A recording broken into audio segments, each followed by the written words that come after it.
নমস্কার। এখানে উপস্থিত সকলকে যথাস্থানে যথাযোগ্য সম্মান জ্ঞাপন করে শুরু করব আজ আমার নিবেদন। কবি সুকান্ত আচার্যের লেখা পতাকার পাঁচ রং।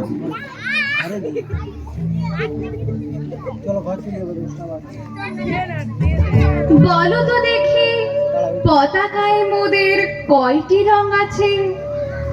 শিক্ষক এসে শুধালেন হেসে দ্বিতীয় শ্রেণীর কাছে।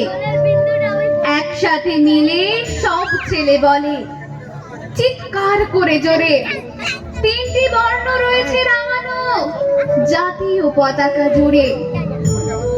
শ্রেণীর পিছনে বেঞ্চের কোণে শিশু ছিল এক বসে। পতাকার মাঝে পাঁচ রং আছে, বলল সে মৃদু ভাষে। কথা তার শুনে বাকি শিশুগণে হেসে খায় লুটোপুটি।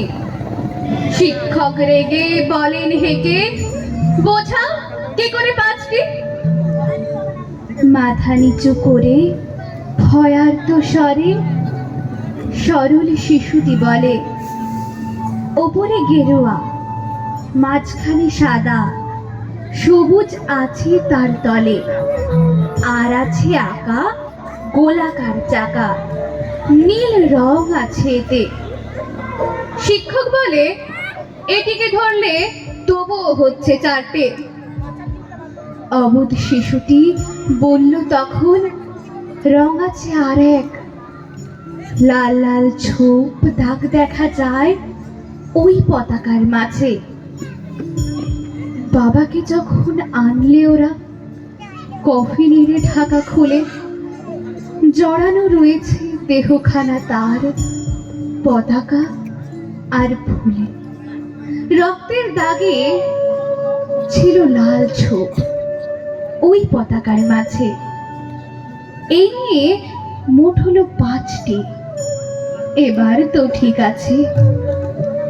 সরল শিশুটির জবাব খানি কাঁপিয়ে দিল বুক।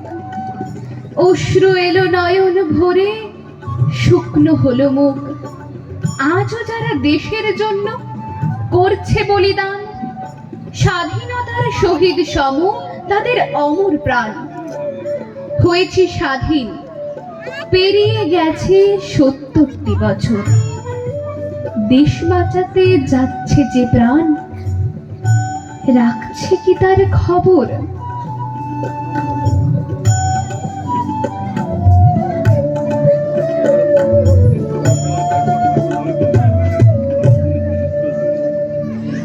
নমস্কার।